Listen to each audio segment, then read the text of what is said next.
Breath awareness practice is the first Buddhist meditation I was ever taught, and even before that I learnt it from an introductory book on meditation from my hometown library, and then subsequently in various yoga classes.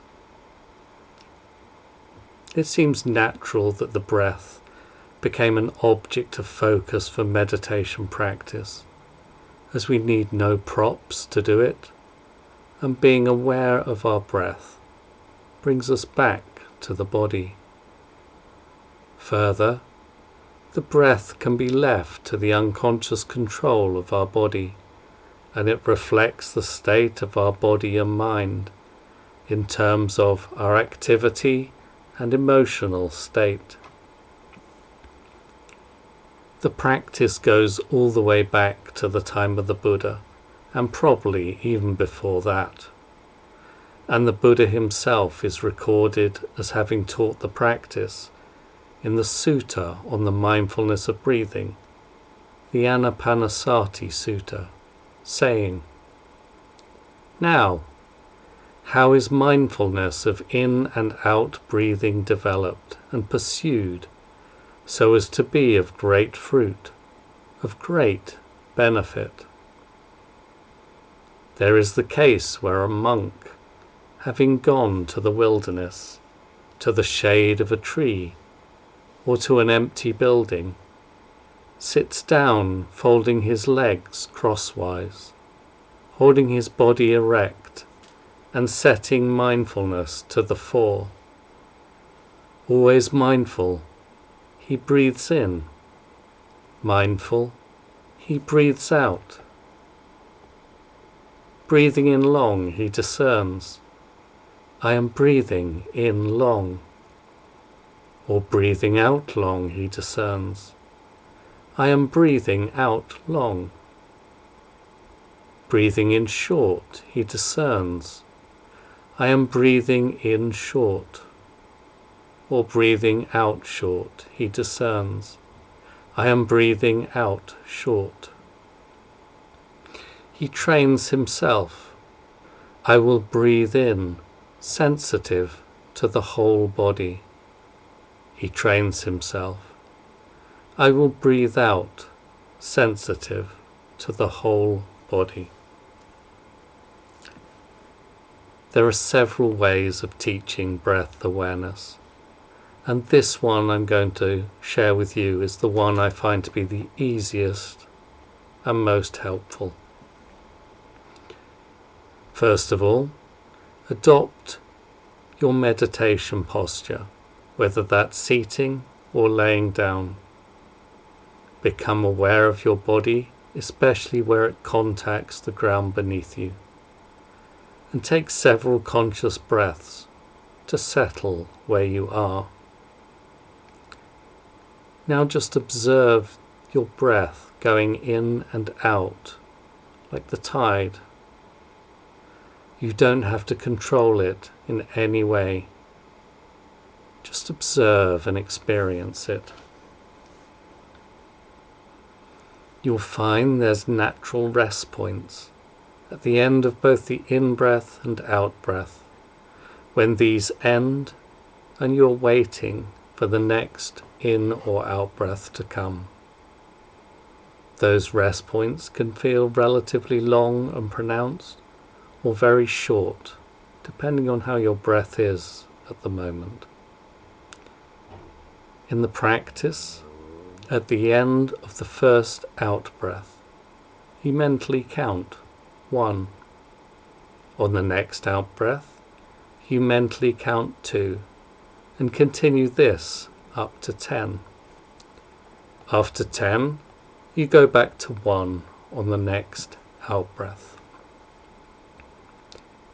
It's totally normal to either be distracted before you reach 10, or else find yourself having counted to more than 10 automatically, because your focus has wavered.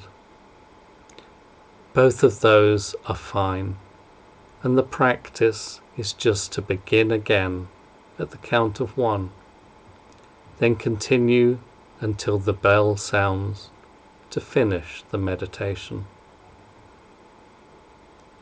During the practice, you may find that your breath lengthens and deepens, or it may not, or do something else. Your role is just to observe rather than analyze what is happening. If you wish, you can omit the breath counting and just watch the breath, or drop it when you get to a certain point in your meditation. I would definitely recommend it though, for when you are learning the practice, as it is a good indication of where your focus is. Although it's not a contest to develop the best powers of concentration, if improved concentration or focus happens, that's great, but that's not the goal we're aiming for here. There are several reasons why I find breath awareness to be such a helpful practice. Firstly, when I'm feeling pain or other illness symptoms, it's a reminder that my body is still working to keep me alive. And often, the breath can feel like a cool balm in the middle of whatever else is going on, physically or mentally.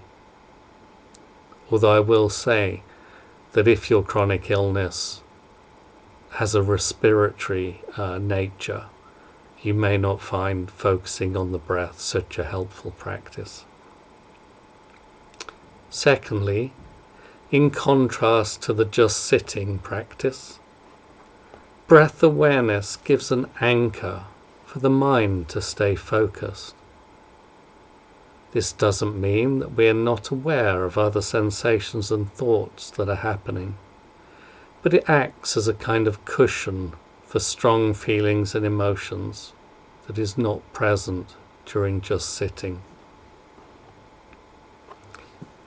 In addition to breath awareness being a formal practice, it's something I have done while going through intense physical sensations or emotions, or when waking in the night and being unable to fall asleep. There have been times when it feels like I have only got through a day, breath by breath, as it was too hard to think about what lay beyond the next breath. Breath awareness can also be practiced during uncomfortable medical procedures if you do not need to be responding to questions. A variation on breath awareness practice uses phrases from the Vietnamese Buddhist teacher Thich Nhat Hanh on each breath, and some people find these easier to use than counting, especially if doing the practice in difficult circumstances.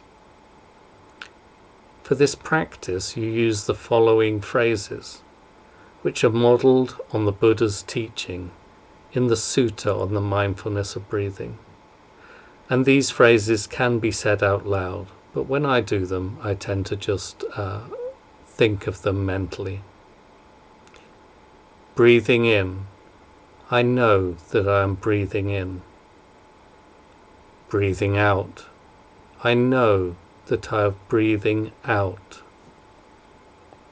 To this basic formula, a number of phrases can be added on the in and out breath afterwards, such as breathing in, I smile.